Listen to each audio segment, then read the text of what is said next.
traffic in Los Angeles. It says something that local officials warned motorists about a temporary roadwork closure on the 405 last year by calling it Carmageddon. Angelenos took the hint, and this weekend they're expected to steer clear of the latest 405 closure, named, of course, Carmageddon 2. That's how it is in L.A., a snarl of overstuffed freeways and commuters who keep their cool, except when they don't. KPCC's Stephen Cuevas has this profile of a punk rocker whose music expresses the insanity of L.A. traffic while extolling the virtues of public transit. Couple of things you need to know about Eddie Solis. He lives in L.A., loves the band Kiss, and does not own a car. Being someone who's from L.A., born and raised, and, having a few cars in my past, I saw the city much differently, through a different perspective, through the eyes of a bus rider. Want to just go all the way to the back? Sure. Line 18, Wilshire, Western Station. Just steps from the front door of his home, across the street from a tortilla factory in LA's Boyle Heights neighborhood, Solis catches a bus that connects him with the city's subway and the commuter train he catches to his day job at an indie record label in Hollywood. It just opened me up to little neighborhoods, galleries, clubs, bars, just everything. Just seeing what's out there, little pockets of the city. Solis's journeys aboard LA buses and subway cars informs a lot of the material on The New Los Angeles Part 1, Through the Eyes of a Bus Rider, the latest release by the singer-guitarist band It's Casual.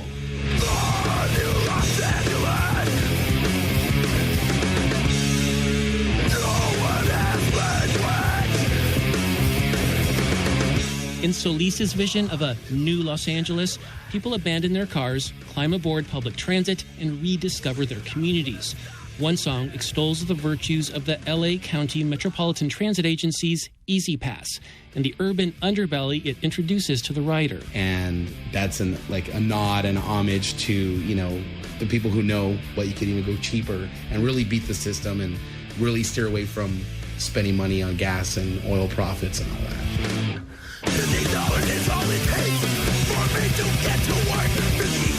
Is all it takes for me to witness racial tension, for me to witness illegal aliens. It's not to paint a negative picture, it's just my perspective of what is seen.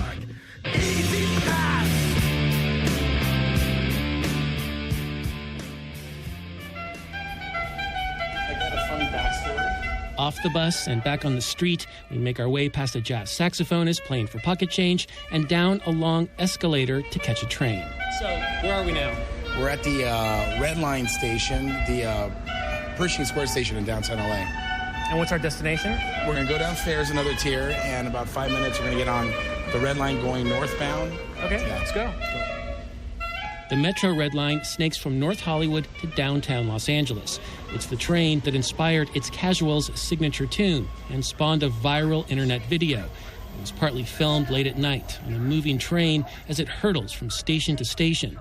Solis thrashes away on his guitar and barks the lyrics, which celebrate the Red Line and call out the congested freeways that coil around Los Angeles. Este es un tren del Metro Red Line a North Hollywood.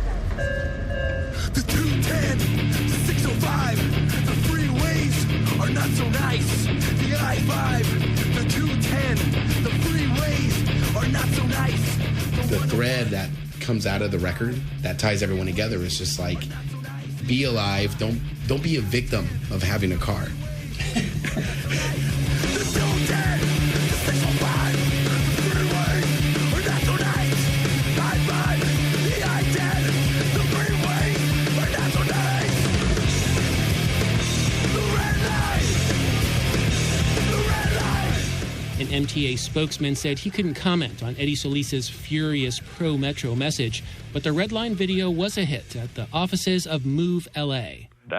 Eddie's done a good job. Thank you, Eddie. It's the public transportation advocacy group headed by former Santa Monica Mayor Denny Zane. He liked the juxtaposition of Solis blissfully riding LA public transit in one scene with scenes of the band raging against those notorious freeway jams. Eddie is all frantic when he talks about highways and so mellow when he's grooving on a skateboard and on the bus and on the Red Line.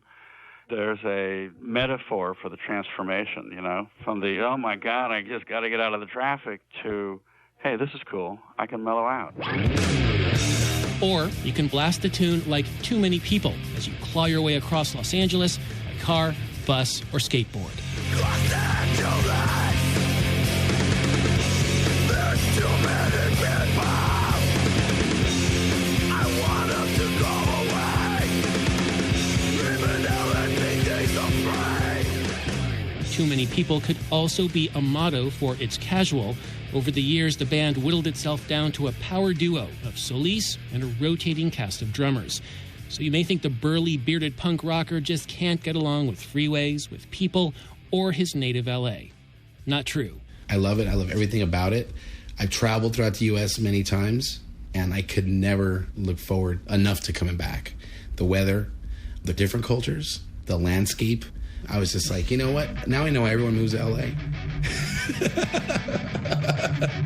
Solis will bring the love and the volume during a Red Line mini tour next month. It's Casual will play a different venue within walking distance of several Red Line metro stops from Union Station to West Hollywood. For the California Report, I'm Stephen Cuevas.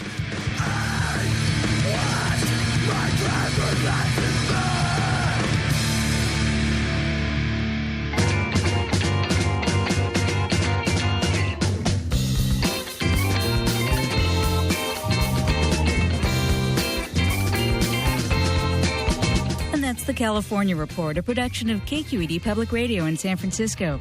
Our director this week is Nina Thorson. Sil Muller is our technical producer. We had additional engineering from Danny Bringer and Howard Gelman. Thanks to Hank Hadley at KCBX. Our online team includes Lisa Pickoff-White, David Marks, and Don Clyde. Our interns are Catherine Borgeson and Rachel Johnson. Tyke Hendricks is our elections editor with production help from Tina Lauerberg. We had editing support from Paul Rogers. Victoria Malione is our associate senior producer. Ingrid Becker is our senior producer. The news director is Bruce Kuhn. I'm Rachel Myro. Thanks for listening and have a great weekend.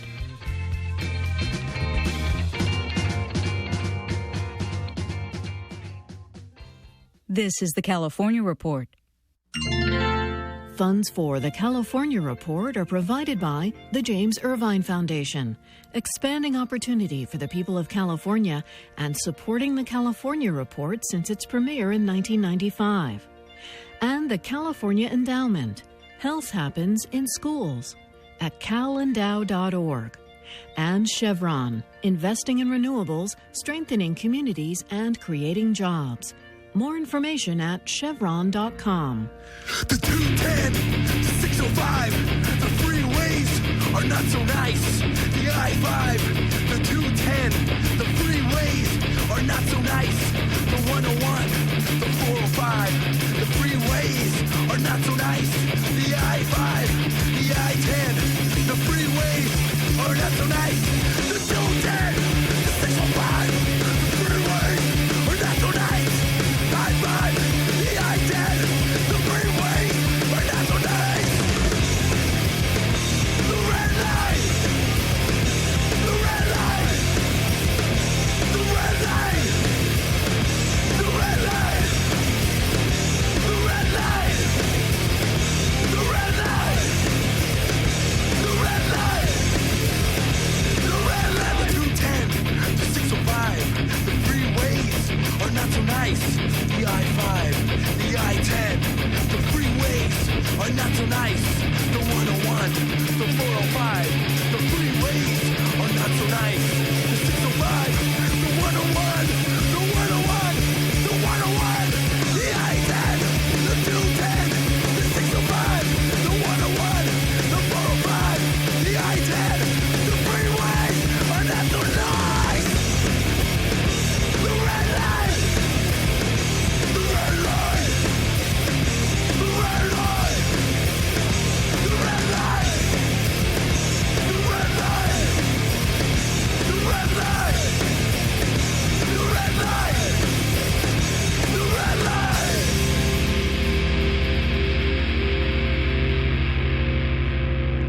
Hey, good evening. Welcome to the Los Angeles Nista, episode 119. I am the show creator, producer, and host, Eddie Solis, and tonight it is a Long Beach episode with emphasis on the Metro Los Angeles Blue Line. My in-studio guest is a woman that owns a tequila company called Sino Tequila, and her name is Judy Rivera. Judy Rivera, how are you? I'm doing good, thank you. Good. Thank you for coming. Thank you for having me. Awesome. You know, the first time I heard about Sino Tequila, I had my hands on a 7-inch vinyl 45 record, and it was like a split release with bands. And I was like, oh, this is cool. You know, I'm a huge fan of music. I play music. I'm a huge fan. I'm very enthusiastic. I collect records, go to a lot of shows, and have my own record label. So I'm very immersed in music in different perspectives. Yay. And I was looking at the record and I saw Sino Tequila. Wow.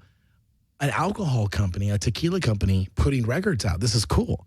So I did a little more research and I was blown away by the fact that Sino is female owned and operated. Yep. Even the distillery in Mexico. Mm-hmm. It's all women. Holla. Yeah. Tell me, Judy Rivera, where are you from? Tell us where you're from and where you grew up and where do you call home now? Well, I was born in East LA. Mm-hmm. And then I grew up in East of LA, like Montebello, Pico Rivera, and Whittier. Okay. And then I lived in Chicago for a couple years. And then when I moved back, I wanted to live by the beach. So what better beach than Long Beach? So when did you move to Chicago?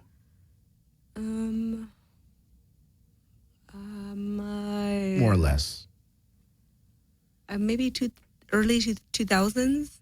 2000, I mean. And what was the catalyst to make you move to Chicago from LA?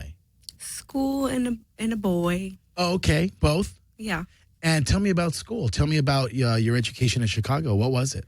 Well, I got my degree in actually respiratory therapy. So that's what I went to school for. So kind of like a lung nurse. Okay.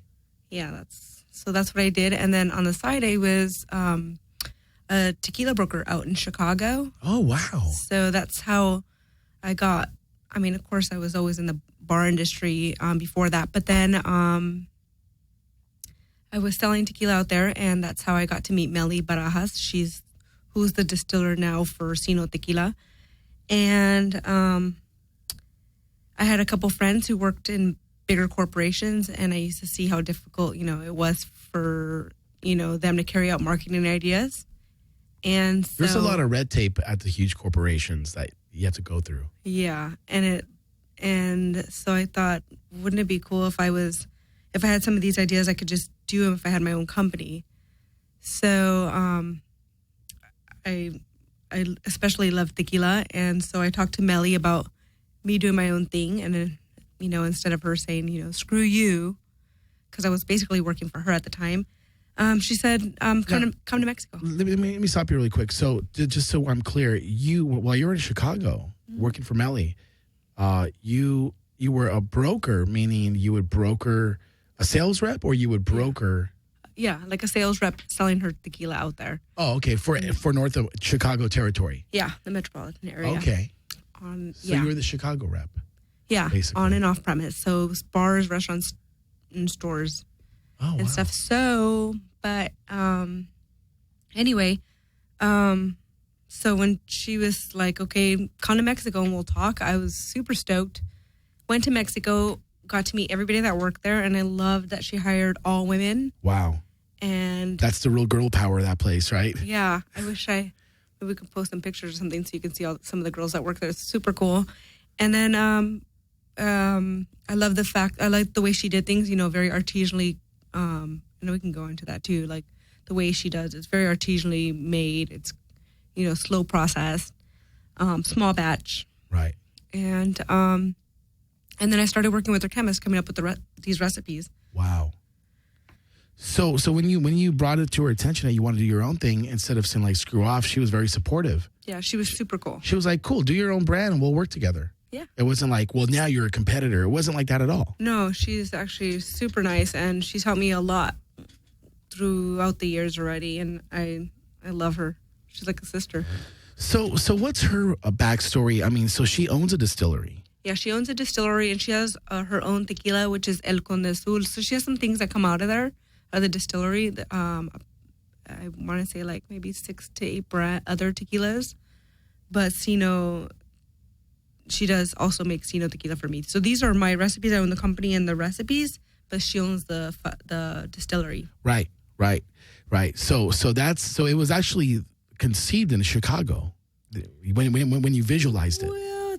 Well, the idea. The idea, but conceived in Mexico. I mean, right. Yeah. Well, currently made. Yeah. Yeah. So tell me, when did you commit to the company and say, look, I'm gonna do this. I'm gonna make the recipe. I'm gonna bottle it and sell it and commit to it. Well, a year. It took about a year and a half to perfect the recipes, and then the bottle design, the logo, all the legalities, and then you registered the trademark. Yeah, and then all that stuff, right? Yeah, and then about a year and a half later, she said, "Okay, your first shipment of tequila's ready. What are you gonna do?" And I said, "All right, I'm gonna move back home. So send it to LA." So I quit my job in Chicago and cashed out my baby 401k, my baby savings, and then I moved back home. And at first, I always tell people, like, at first I was like, oh my God, what did I do, But it made me hit the ground running, I just worked hard. And it's crazy. And so my first year I was selling, and I was driving around my little Corolla, delivering out of my awesome. Corolla. Total do-it-yourself independent spirit. You would make the sales yourself and deliver yourself. I mean, a lot of big companies are set up because they have one guy just selling, doesn't deal with deliveries or packaging, right? Yeah. Tell me this. Tell me the feeling that you had when you first saw your first batch of bottled tequila with the label and ready to go, retail ready. So funny, because I would take pictures of everything, like the boxes and then the label and the bottle. I mean, even the labels come around, like have different editions of the label. So, of course I had like the first edition of them, and it was like kind of clear, and they'd get lost if it was in a back bar, but you perfect it, and you just see things that you want to you want to make stand out more. So every time I would take pictures of something different, like, the boxes, the outer boxes, the labels, the medallions, the tops. I don't know. So it was really like a baby. Like I felt like I had a baby. I mean, it was like having two babies, right? Like you were Silver and Reposado. These were my first two. And you were taking pictures of the cartons they came in, the packaging, and then took them out. And yeah, I mean, but your feeling, it was like you probably felt very reborn when you saw that, because it was yours, and you're offering your taste to the world. Yeah, it's exciting, but it was scary too, because you're like, I don't know. This was just an idea, and then to see it actually in your trunk, a bunch of cases in your trunk, and you're delivering, you're like, oh my gosh, I'm really doing it. And then when I got signed through Young's Market, which is the my distributor, so, one of the largest distributors here in California, I was like, it was exciting. Young's Market is a California territory distributor, right? Yeah. So from that point, when you committed a partnership with Young's Market, you actually were able to have a reach into the entire state of California. Yeah, that's when. And is that just markets and liquor stores? Yeah, liquor stores, markets, and then on premise, which is bars, restaurants. Yeah, as well. Yeah. Okay, so they handle all that. Yeah. On premise. So now, at least if I do go out and sell, at least I don't have to deliver anymore. They got the big red trucks throughout California that you see. And I saw that with the Asino tequila wrap. Yeah. Very well done. Thank you. So okay. Let's talk about the recipe. Okay. Now, is this top secret, or can you talk about it? Well, I can talk about it. I'm going to talk about the process and stuff. I mean, let's talk about your silver. Okay, so Asino tequila silver. That's how I start when I taste people on it too. I would start with the silver just because it's like the base it's the base. So the way Melly does it, like I said, it was artisanally made. It's cooked in clay ovens. Cooked in clay ovens. Yeah, because some companies use steel ovens or autoclave, and so it's a little bit different. But the autoclave ovens. It's very slow cooked in them with the doors closed for 24 hours. And then after, from 70 to 90 degrees, and then after 24 hours, the ovens are turned off with the doors closed, and for another 24, and then another 24 with the doors open, ovens off. So totally allowing the sugars to settle in the piñas. And then from there, it goes into the crushers. And, the silver is not aged. Some silvers, they are aged for a certain amount of days. The Sino tequila is not. It doesn't touch. Well, the silver is not. It doesn't touch any oak. And then we go to the reposado. Because, and you'll taste it when we get to taste, that you'll notice on the silver. It's.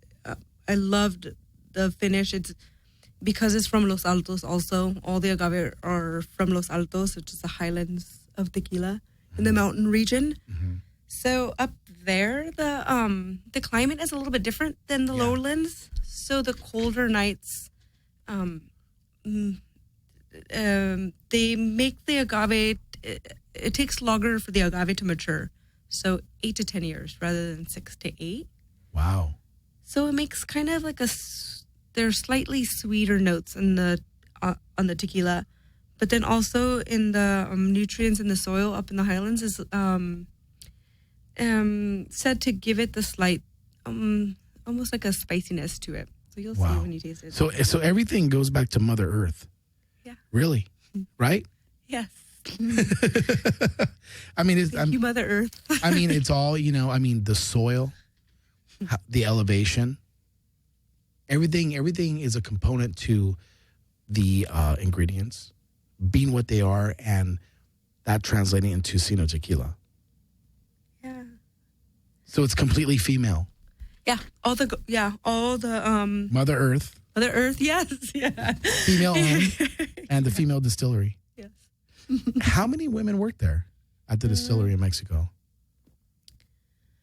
Probably like about 12. Yeah, some come and go, and some of them are really young, so depending on school and stuff, so like around 12, depending on what time of the year. That's interesting. And what part of Mexico?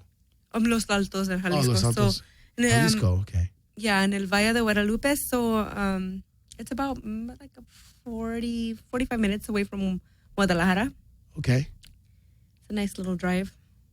Now, was silver the first one you made? Yes. Okay. And then, so after we had the recipe for the silver, I loved the base of that. And I wanted, at that time, I thought, I want a young reposado. So I thought 4 months would be good. Well, we tasted, and then I thought the 4 months, which is the reposado now, the regular reposado, I thought that was perfect. And you'll see that it's aged 4 months in American whiskey barrels, so Jack Daniel's barrels. Now, that's the only tequila that's aged in whiskey barrels, right? No. So we'll go into that. But so this is the only one, and a lot of people do use American whiskey barrels, or a lot of tequilas do use it because their barrels are used, and then they're used once, and then they get rid of them. So the barrels that we use currently for the regular reposado are Jack Daniel's, and half of them are new and half of them are used. Okay. And then there's tequila in them. So after 4 months, they mix it together. So that's where the color comes from. So that's why it looks kind of woodish. Yeah, and it's very light, though. It's very subtle compared to... Kind of like a blonde, in a way? Yeah, kind of like a blonde. Yeah, since we're on the radio. And then, I mean, it looks like it's like a blondish color, Yeah. It's beautiful. It is. It is. So, and then tell me about the other two flavors you have here. Okay, and then... Okay, and the other two, and so the first two are what I had for a couple years, and then the last two were basically experiments at first. So we have another reposado, and so I know people were like, they always think the Sino Irish, we call it Sino Irish. Wow. But sometimes they always think this is not an añejo, but it's not. It's another reposado. But this one is aged in Jameson barrels. Oh. Wonderful. Wow. So these barrels are used charred, and then they're used, and then Jameson gets them, and then they rechar them, and then they use them. Then I get them from Jameson, and then I don't char them or anything. I just use it because I love the flavor. But when I just got this, I got it. I got in a barrel, and I was just playing with it, and I put the silver in it, and then I put it in the barrel, and I had a couple friends who were aging cocktails and stuff, so they were giving me some tips, and so I put it in the barrel, and I would taste it like every so often, and I had a 2-month tasting and a 4-month tasting, and I personally, I like them both. The 4-month was very, very smooth, but it seemed like the 2-month was the bigger hit amongst friends and fans and family, and the 2-month, I mean, as you can see, it's super dark. Yeah, like a dark brown. Because of all that charring. Sure. And so this is more like a chocolate, or like a caramel color, Yeah, absolutely. This one's awesome. That's cool. Is that your favorite? Is that one of your favorite? Like, what's your favorite out of all 4? Well, it's like children. You can't say you have a favorite. You can't have a favorite. You can't have a favorite. Smell this one. You'll see when you taste it. Like the whiskey is the Jameson definitely influences the smell and the taste of the tequila. I love that one. It's beautiful. I just get excited about that one because that's one of the newer ones, but I do love the silver, our regular silver reposado. Right. No, that's very. That smells delicious. That one I love, just on the rocks. So good. Now, is that your personal way to serve this? Is on the rocks? It depends. I mean, if I'm like, excuse me, if I'm not doing any, if I don't feel like mixing, like I don't really, I would just do it on the rocks. But if I'm gonna mix it, I would use it as a whiskey base in some cocktails, like an old fashioned. And I was gonna bring stuff tonight to do that, but I forgot. So an old fashions or like a Negroni or Manhattans. That's very well beautiful. done. And what's the 4th one you have there? Okay. This one, for a long time, I had a personal struggle with this one because I'm a tequila purist. But, we do a lot of events, and if we're very art culture affiliated. We work with a lot of different artists, from that help us out with a lot of the web design and the label is done by an artist, and then all our creative is done by local artists, and like the cover for the LP, right? Which we'll be getting into in a bit here. So when we do some of the art shows, like we do the monthly opening at La Luz de Jesus. Yes. Over there in Silver Lake, Los Feliz, or whatever. Anyway, when I do the events for them, I used to get a jalapeno and stick it in the silver and make spicy margaritas out of it. Wow. Yeah, it's so good. People loved it. And they're like, what? How do I buy this? Or what do I don't know. They would always ask me, could I buy a bottle? But, of course, you can't sell it to them like that. And so I talked to Melly, and I said, what do you think about doing this? What do you think? Can we do this at the distillery? And she's like, yeah. So this is another one. And at first, I don't know, but I was kind of hesitant about it. But it's so damn good. It's good. Taste it and this one's good in like Bloody Marias or like spicy margaritas. It's really good. Okay, now tell me what your favorite. Okay, the silver. Okay, the silver in margaritas. Bomb. Yeah. And any flavor margarita? Yeah. That's like for if you don't want spicy, you don't really like spicy or... Right. Like a straightforward margarita. Yeah. Cadillac margarita. Palomas. Yeah. Actually, this would be good. A paloma too. The spicy. Yeah. Yeah. That would be good. A spicy paloma. Have you tried the coconut margaritas? Where do you get a coconut margarita from? El Cholo. We need to go. It's good stuff. It's good stuff. It's not bad stuff. It's good stuff. We need to do it. Yeah. Field trip. Excursion. Skidrow on the road. Los Angeles Nista on the road. Do you ever... Oh, yeah. Los Angeles. Yeah. Do you guys do radio shows from like places? Well, we don't do it on remote, but since Los Angeles Nista is a show that brings its audience and immerses them in Los Angeles culture, to visit, highlighted destinations, car free. I'm going to be doing my first walking tour March 29th. So do you talk and where I'm going to be taking everyone throughout Los Angeles car free on the subway. And we're going to be going to all these great restaurants, bars, and galleries. And you're going to do a radio show while you're doing it? No. It's just going to be a walking tour. Cool. Yeah. It's going to be amazing. Yeah. The first one. When is it? The first Los Angeles Nista walking tour. Mm-hmm. Saturday, March 29th. I have to remember that one. Yeah. Oh, you'll definitely get the press release on that.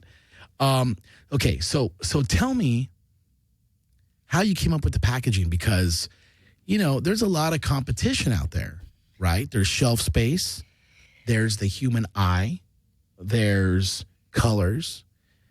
How did you come up with the size bottle and decide on the label and the medallion? Well, I would love to take. Well, I mean, I did pick them, but I would love to take credit for the bottle shape and all that. But I just like something squatty. I like the bottleneck because it's easy to handle in a bar situation. I've bartended it before, and so you definitely want something practical. Yeah. It fits in well. It does. But the label's designed by local artists, so we went back and forth on with different artists doing that, and this was a final choice on the label. And then the medallion, love it. It's a nice little addition to it. And then synthetic cork because it's better for the environment.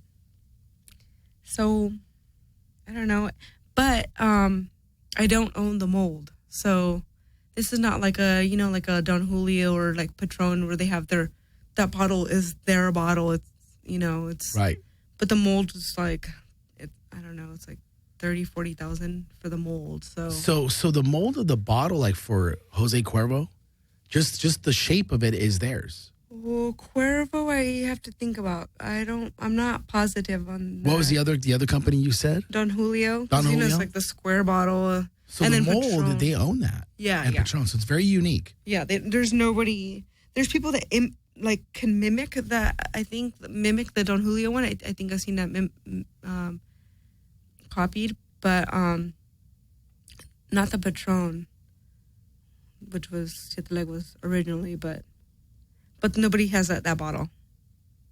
So they've got money to make the mold for that. And they have the mold also for the smaller bottles too, which is super, that's another mold, Wow. Those little, usually it's 50 mLs, but the little bottles that you see in hotel rooms, that too is super expensive. Wow. By the time this bottle is packaged and on the shelf at Ramirez Liquor on Whittier and Soto or at a bar. Or Total Wine. Total Wine. There's a lot of work. There's a lot of steps. There's a lot of vision. There's a lot of motivation to get it done the way you want it, quality control. And then the final product shipped and on the shelf. It's a lot of steps. So let's talk about this now. Like, do you do any of the selling yourself, or does Young's Market have all of it exclusive? No, unfortunately I do. No, I do. I do the selling also. You still I go work in there every day. You still pick up the phone or drive in or email these customers and try to open new accounts. That's why I gotta go. I can't be here. I gotta go. You gotta leave, right? You gotta leave. No. Just kidding. Seriously though. I mean, it just seems like it's very competitive, but it is. It's a really competitive market. I mean, but the alcohol industry, the margin is big. It's bigger than selling. It's bigger than selling general merchandise, right? I don't know. I don't sell general merchandise, but it is. It's definitely a fun industry to be in. It's very competitive, so I definitely count my blessings that I've been alive or up and running now for almost 4.5 years now of selling. So it's because I've seen companies come and go already, tequila companies, and it's kind of like, oh. How long have you guys existed for? 4.5 years. 4.5 years. Wow. Yeah. And tell me, Tell me some of the local bars in downtown Los Angeles that carry your product. Okay, let's see. I should have brought a whole list, huh? Well, I'm sure you know. I mean, you're very Yeah. So where I closest. So Bodega Louie, which is close by here. on Grand. Yeah. So I could go in there and get a shot of Sino Silver. Yeah, they have actually the Irish, the Sino. Well, we call it Sino Irish, but the Irish Reposado. Okay. That's what we call the Jameson one. And then Mas Malo, Down and Out, Artisan House, Las Perlas, Ixta, They all carry Bar Ama, new favorite. That's your love, new favorite? Love. Yeah, have you been there? No. What? That's a definite field trip. You need to go there. Field It's so trip. delicious. We went there for my birthday. Really? Yeah, they had these albóndiga soup. I'm not a big beef or pork person, but I had to taste the broth. It's delicious. And they served with this big old masa cake, like a sope, and dipped inside of it. Oh. And then the ceviche that's my favorite. The ceviche and the guacamole. And they make guacamole with celery. Wow. Oh my God, you need to try it. It's so delicious. And where's that located? They're on 5th and 4th. Right across from Bar 107. Right. Okay. Do you That's ever? fourth, I think. Okay, Yeah. 4th. Yeah, 4th. So you got downtown LA on lock. Yeah, I How about places in Hollywood? okay. Bars. I'm talking bars. And Viper restaurants. Room. Viper Room has it. Now, let me ask you a question. When it comes to getting your tequila into Viper Room, is that something that you do direct on your own? I didn't do that one. Actually, the guy who manages it now used to manage Artisan House, and he was a fan of Sino Tequila, so he jumped ship and went to Viper Room. And he took Sino Tequila with him, which is kind of nice. Fantastic. I love when that happens. I know, I love that. Well, because you don't have to develop a new relationship. Yeah, and then It's already there. and the Falls, that's down the street too. You ever go to the Falls? No. Got to check that out. Where do you go? I go to King Taco. I'm just kidding. No, Or all the places you named. Church and State. Church and State. Yeah. Boom. It's a good spot. Yeah. What about, the chains like Hard Rock Cafe? I don't do chains. Chains are a little bit difficult to get in. They're very corporate. Mm-hmm. So. But that's part of the challenge. Don't you You're want the right. challenge? The You're right. competitive juices flowing? But it's like they have to it's kind of weird. Like you have to meet with corporate that's like in Texas. And if There's they don't a lot have, of steps. yeah, and if there's no distribution in Texas, it's kind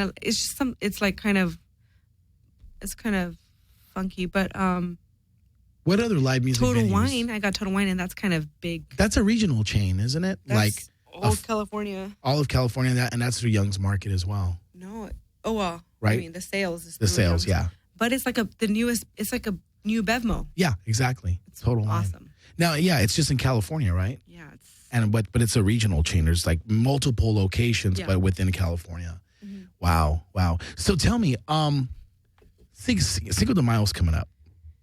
yes. It's going to be here in 3 months.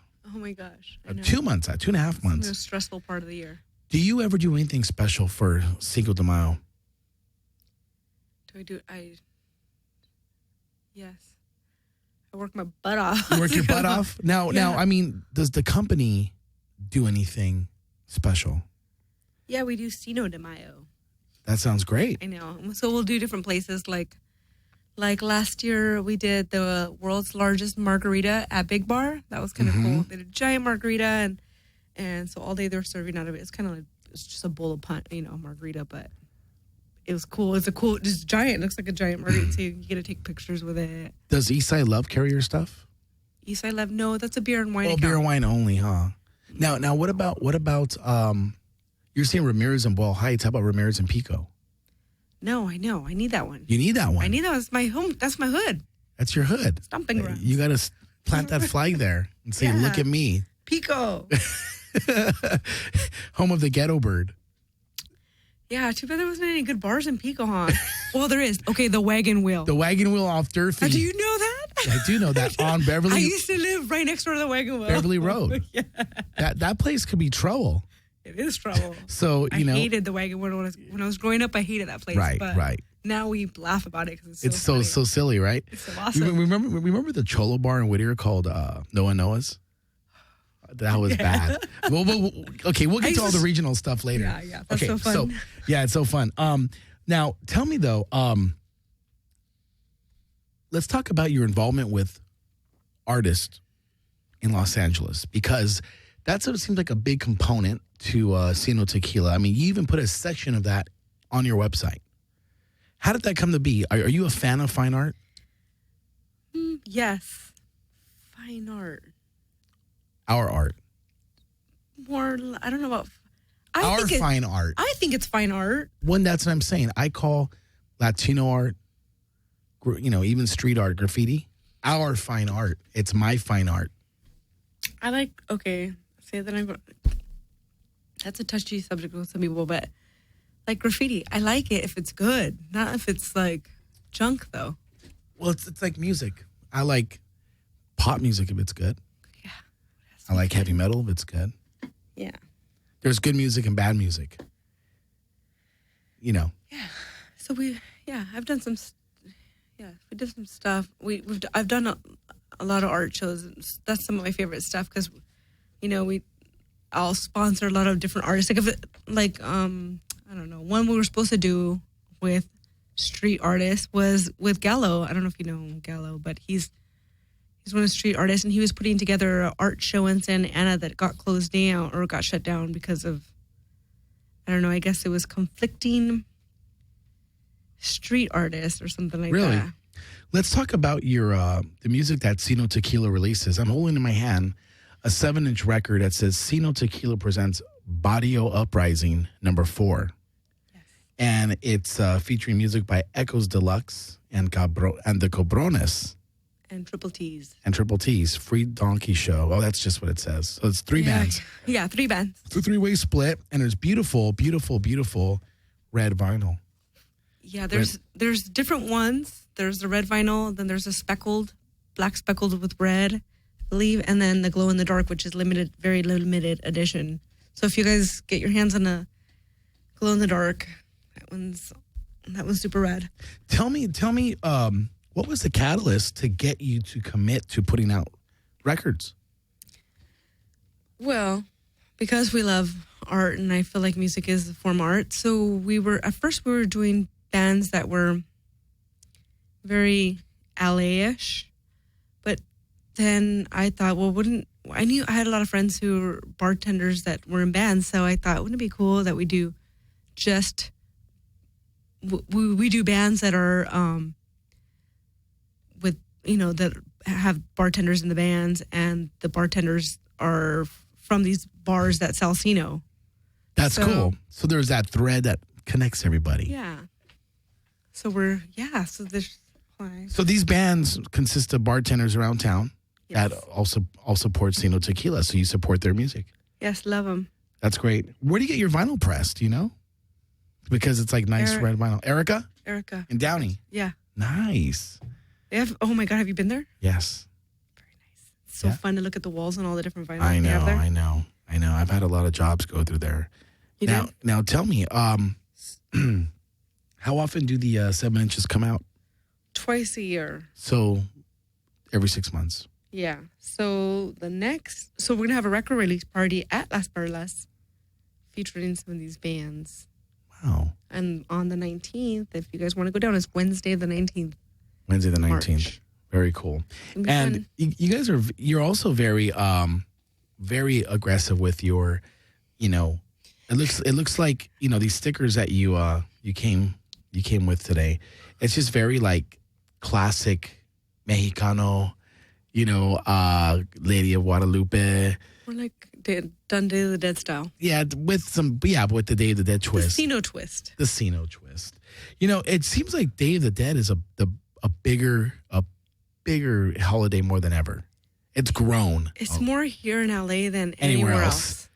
It's weird. Last year was busy.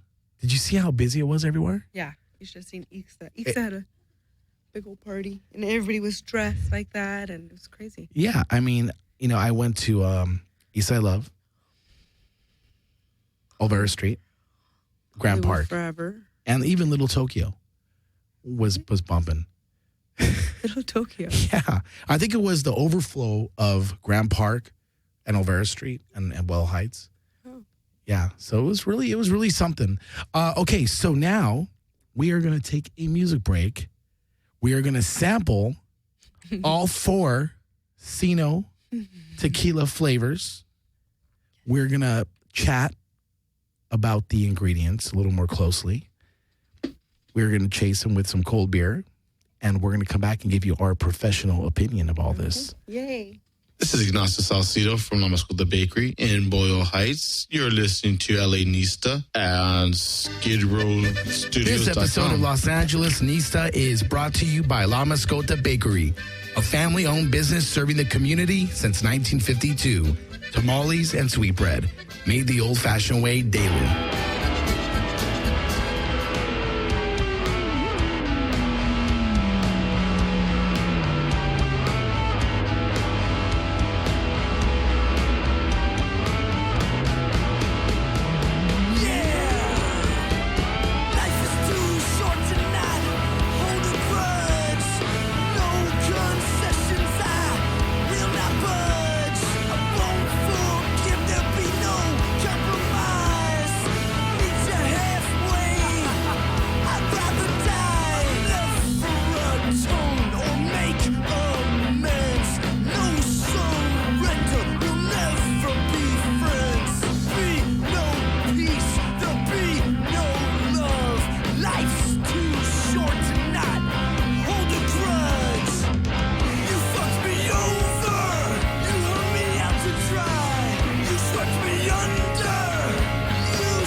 yourself.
been occupied after school.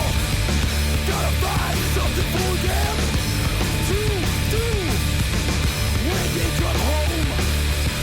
Nobody's around. We gotta get them occupied after school. Good. Them occupied.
Welcome back to the 119th episode of Los Angeles Nista. I am the show creator, producer, and host, Eddie Solis. This is a Long Beach episode with emphasis on the Metro Los Angeles Blue Line. My in-studio guest is the owner of Sino Tequila, Judy Rivera. How are you? Good. How are you? I'm good. And tonight, the 119th episode of Los Angeles Nista is brought to you by Amoeba Music, Hollywood, Berkeley, San Francisco, Death Wish Skateboards, Baker Skateboards, Volume 4, Soul Skating Los Angeles, La Mascota Bakery, El Cholo Restaurant, and a band called Courage You Bastards. A great band from Los Angeles, and their record is on iTunes.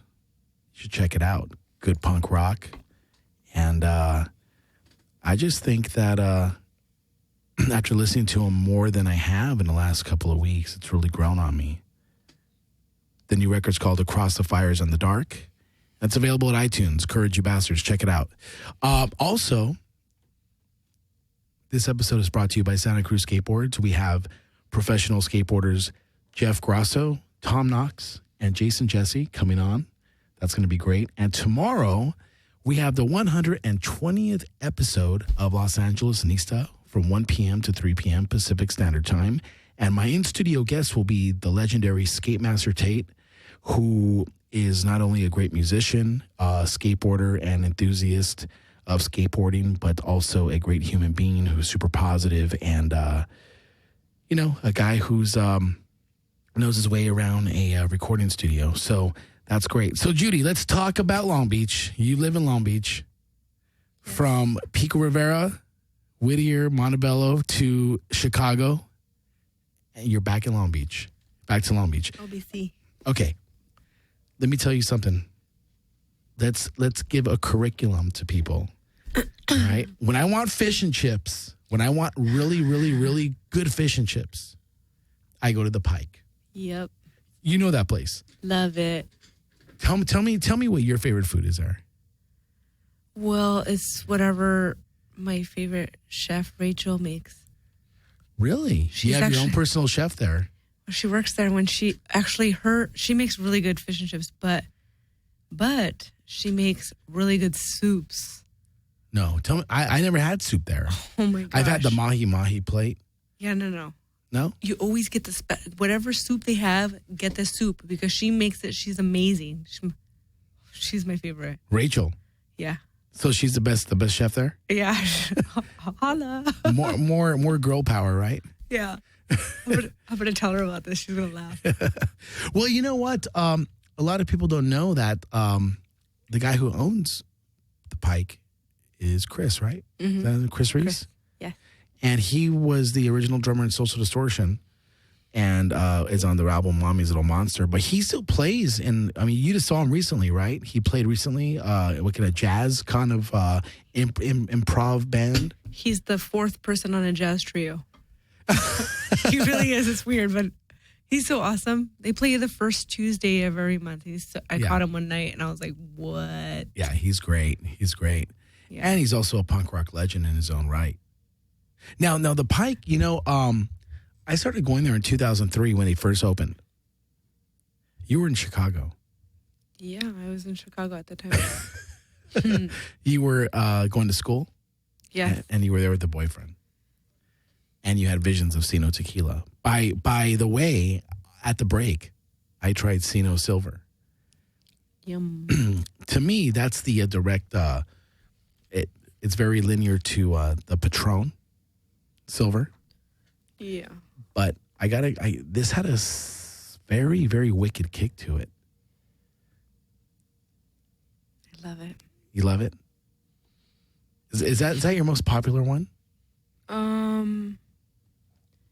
It might be I think that's the number one. That might be the number one seller. I can't even, I think that one's because it's really good with mixing. Margaritas or... Margaritas. Whatever. Yeah. Now, tell me about the second one I tried. That's the regular Reposado. That's the one that we're talking about. That's the one that's just in regular American whiskey barrels. Yeah, that was really good. More cinnamony. Yes. I can't wait for you to try the Irish. Yeah, next break I will try the Irish. I will become Irish. Mexican Irish. It'll be March 17th. Yes. Now, okay, so Long Beach. Okay, so people don't know that, some do, some don't. But you can actually leave downtown Los Angeles, right across the street from Staples Center or 7th and Flower, for $1.50 one way to downtown Long Beach and experience Long Beach. And what's awesome is, people don't know this, that when you get to the Blue Line, the very last stop in downtown Long Beach on Pine, right before Ocean, you could take a free shuttle to the aquarium, the Queen Mary, Shoreline Village. You don't even have to walk. It's free, and it's a clean bus, and it's awesome, and hardly anyone rides it. I don't even know that. Well, that's why you're on Los Angeles Nista, because I know everything about public transportation. Look at you, I know. You know, I have some friends who might know, but that promotes being able to drink and not drive. That's better sales for you. That's better sales for the Redwood. Is Sino Tequila at the Redwood? No, we need to make that happen. Let's make it happen tomorrow. Do it. Yeah. Yeah. Yeah, we'll talk after. Okay. All right. We'll talk after. Yeah. Yeah. And you know something else? I love that place. Do you really? Oh my gosh. The Pirate Bar? Yeah. Last concert I went there was Scott H. Biram. Yeah. Really? So good. What's the last biggest concert you've been to? Like big, like rock, like Styx. I don't like big. Or like Daryl Hall and John Oates, or Air Supply, or big. Culture Club. Big for me is like Alex's. So let me see. Really? You don't go to rock shows? I do. I guess I do. Like okay. The last one. Go Bordello. In Pomona? No, I saw him in L.A. Oh, at the Fonda. Go Bordello. It was. You like them? Yeah, love Gypsy Punk. I don't know. It's fun. It's like craziness, and it just gets you. Yeah, you just want to throw wine at people. Wine? Throw wine at people? That's what he does on the show. You're like, yeah, I want to throw wine at people. What's your favorite band of all time? Oh, come on. Come on, tell me. I want to hear it. This you just can't do that. Yes, you could. No, there's. Ask me mine. What's yours? Kiss. Oh, come on. You couldn't do that. How do you have one favorite? Because that's the first band I ever saw live, and it blew my mind. It's like it was like seeing Jesus Christ rise from the ground. It's like asking a favorite tequila. I mean, of course, it's going to be Sino Tequila. I saw Christ come from the east, but I was sitting in the Forum, but it was Kiss. Favorite band. And because I saw Kiss, it was Christian to me, because it was life-changing, and it elevated me. And I said, wow, there's something called music, and I want to be involved in this. Wow. Let me see. I don't know. See, I'm torn between... 479. Now, you know what was crazy was, it was at Anaheim Convention Center. Kiss was on the Dynasty Tour. And you were 4? Yeah. And I would go to Kmart and these department stores with my mom, and instead of toys, I'd buy Kiss records, but I wouldn't listen to them. I just accumulated a stack of records. Yeah, just to have them. My dad was always so scared of us, like, seeing him watch the live shows, because they're very explicit. Yeah, he's like a dad letting you he's about like Kiss? a demon. Oh, yeah. Oh, he likes them? Yeah, he loves them. So your dad likes Kiss? Yeah, and my dad loves buying, like, these live concerts, so we just, like, during family gatherings, we'll sit around and watch him, and Kiss was just one that he's like, wait, you guys can't watch this. And, like, what? Well, you know what's funny? For being sober guys, they cuss a lot and talk dirty. Yeah, they're very explicit. Yeah. They're very open. That sounds like me. Yeah. They're very like you? For not drinking, you cuss a lot. Well, I do drink, but I do talk like... Dirty. Yeah, a sailor. Yeah. Sailor? Yeah. Yeah. Okay. I just went to night dive at the Aquarium of the Pacific. I know. That's in Long Beach. Did you see the scuba lights, or what are they called? No, the scuba girls. Yeah, the guys in a monkey mask. They're called the scuba girls or scuba lights. I don't know, some band. Anyway. Now, you know what's funny is that's the second one I went to. And it just blows me away that the Aquarium of the Pacific is having DJs in every little room and a live band in the main hall. And the backdrop is a gigantic 20-foot aquarium. It's beautiful. I know. You know, I mean, Long Beach has that. Long Beach has the Queen Mary. Long Beach has, all these great restaurants like Parker's Lighthouse and the Reef. And the Pike. We spoke about that. Yeah. And we spoke about Rachel. Can you get Rachel on the phone? Yeah. Can she call in right now? Can you call her? I don't have her number. No? Oh. Wait, I don't think I have her number. Okay. But. So, you know what else is a great place in Long Beach that I really like is what? Starbucks. I'm just kidding. No, Tequila Jack's in Shoreline Village. Good Mexican food. They sell Sino Tequila there. They do? Yes. Yes, they do. It's good. I like it because the view and Yeah, that's what I'm saying, on the water. You know that guy the guy that owns that? Yeah. Used to own Japanese guy. Mike. Him and his partner used to own that place in Montebello. Jesus. Quiet Cannon? No, right across from Beverly Hospital. Oh, El Coyote. I was going to say Wild Coyote, but that's that movie. Gotham's. But after, Gotham's and El Coyote. That was like one of my first serving jobs. You used to work at Gotham's? No, Coyote. El Coyote, across you from Beverly Hospital. Yes. So I knew them. God. When I went in there to go sell them tequila, I ran into them. I was like, what? And they have like a lot of the same stuff too. So it was really cool to see.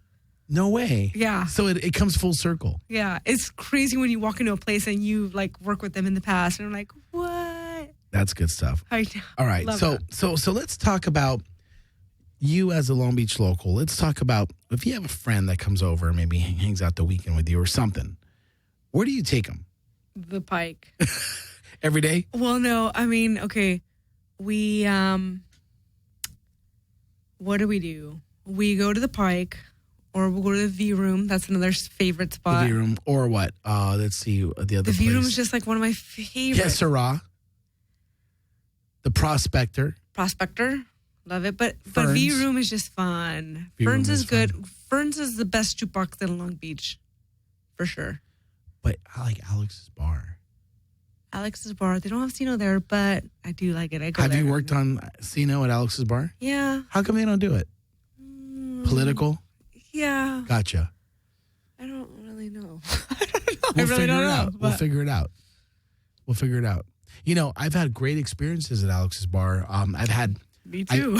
I've been involved with Alex's Bar in different perspectives of music. When I was working for SST Records, I booked Black Flag at Alex's Bar. We did a surprise show there. They did 2 nights at the Palladium, 4,500 people each night at the Palladium.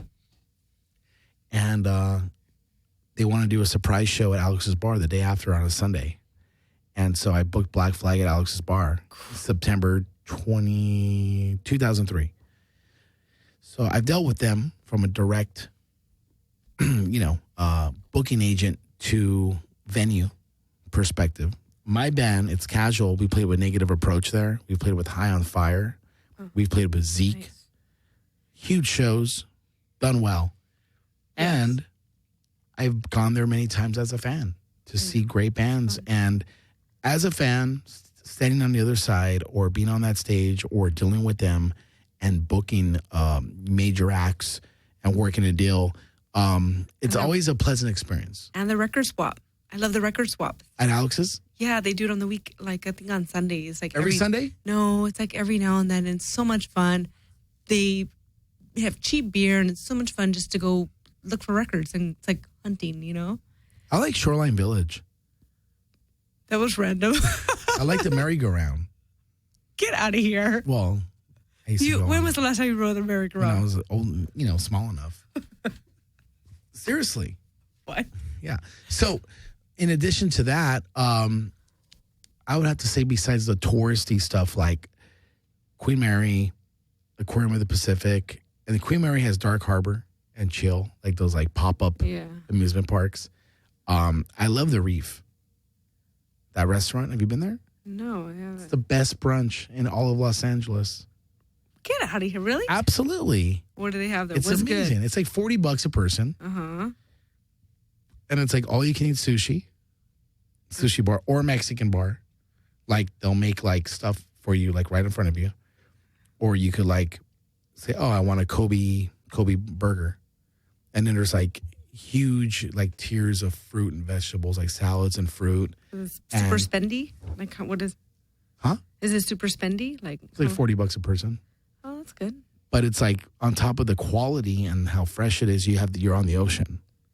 So to me, it's not a big deal. On the Reef, huh? The Reef, REEF. Yeah, I've seen. I like will ride my bike. Like I rode my bike by there, but I've never been. Have you ever ridden the Blue Line?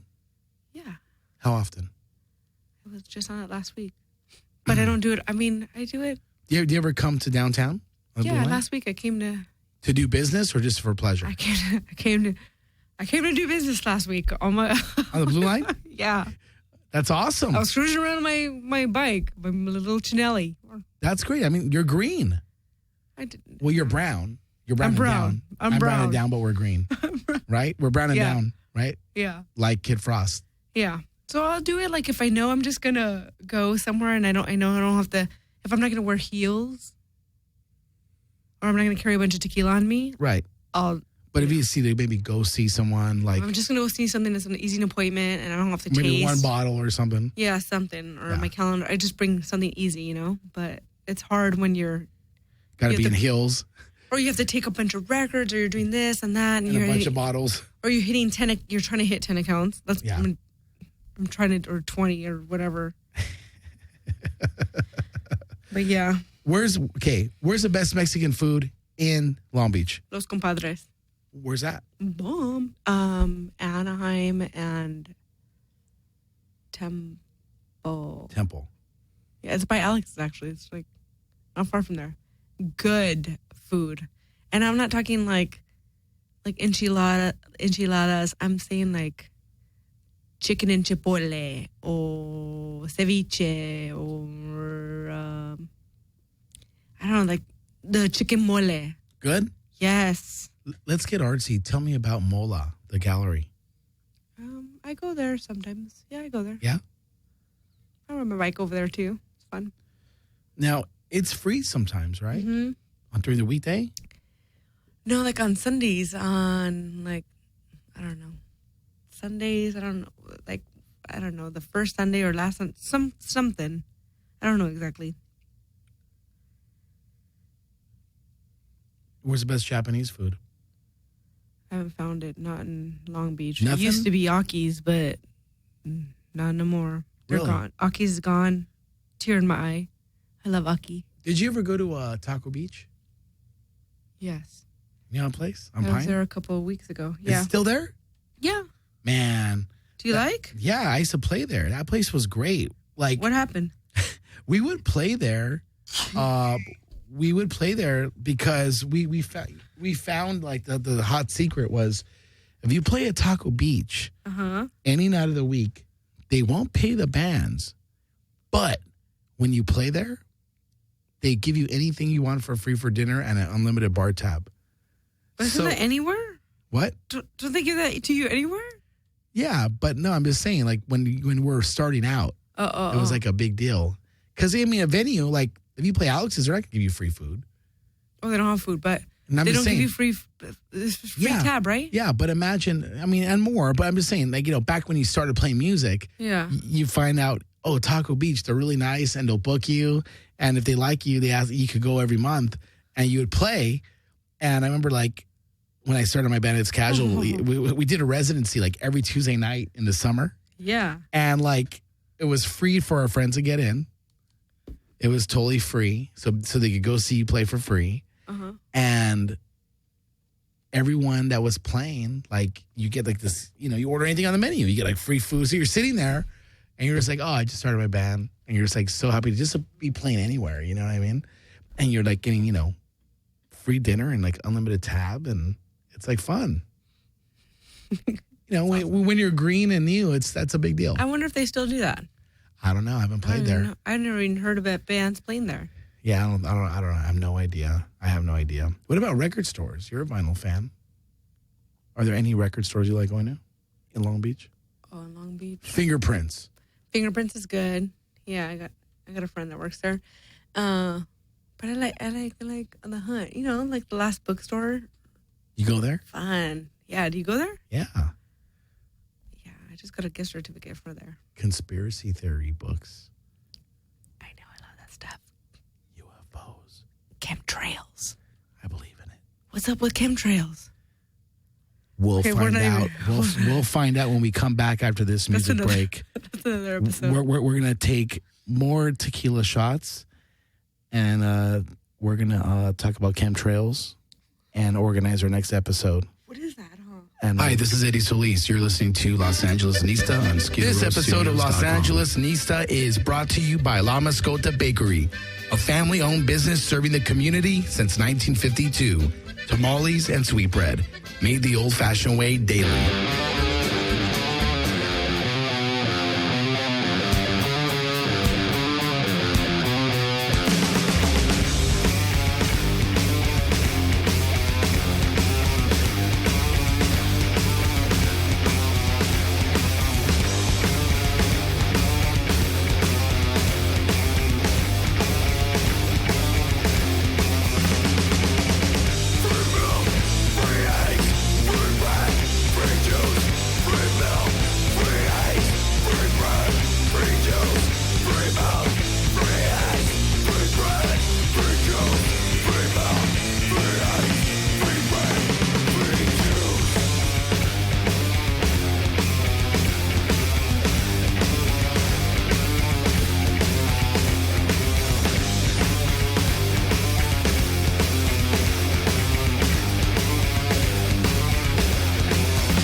Welcome back to the 119th episode of Los Angeles Nista.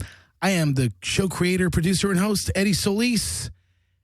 And this episode is brought to you by SST Records, Cruise Records, Greg Ginn Guitar School of Music, and Judy Rivera. I have a question for you. One of my advertisers is a tarot card reader. Really? Have you ever had your cards read? No. Are you interested? Yes.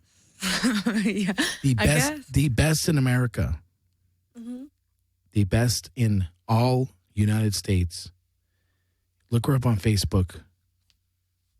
Airdream space EIREDREAM space SPAETH. That's her name. Uh-huh. She's a great illustrator and painter and a tarot card reader. She will read you over the phone and Really? she will connect. And she will see you with her eyes just by her voice. Really? Really. I have to. You want me to send you the link? Yeah. Yes. Okay. Amazing woman.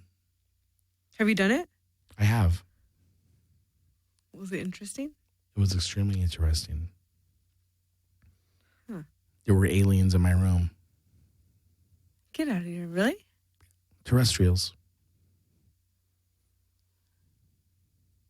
That's rad. Super rad, right? Yeah. So we had all four of your tequilas. Yes. My personal favorite, Which is silver. the silver. I love silver. Really? You know, no, I take that back. It was the jalapeno. The one with the jalapeno. What was that called? Spicy. Oh, we call it Sino spicy. Oh, my God. Really? You know, when I took that shot, it felt like I had a quesadilla with tons of jalapenos on it. Like it warmed me up like I had a quesadilla with like the hot tortilla and cheese. Like just loaded. Don't laugh. You're laughing. Come on the air. Come on. I want to hear your laugh. What was your favorite, Jenny? My favorite was what is it? Reposado, the regular reposado. Yeah, that one. Jenny was really Guzman, everyone. She's the soundboard operator tonight. Hello. Yeah. Yeah, no, that one was good. The jalapeno or the spicy one, I didn't really taste it. I didn't think it was that spicy, but like I was saying, my taste buds are probably bad, so. But that one was good, yeah. Thank you very much. So tell us about your website. Give us the website URL. Oh, sinotequila.com. Yeah, you're on Instagram.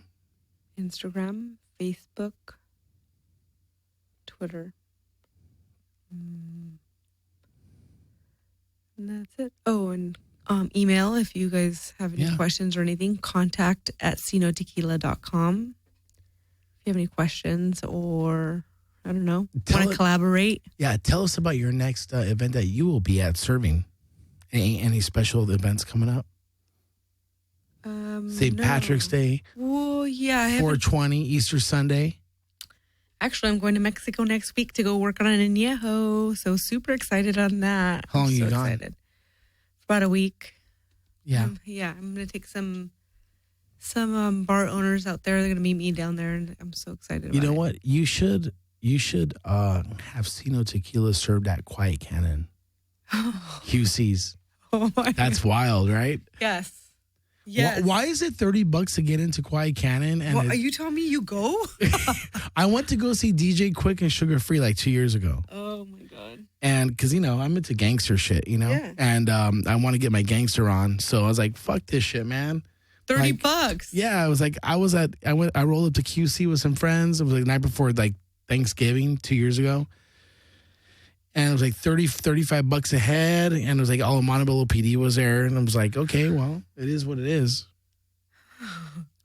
Quite kind. QC's.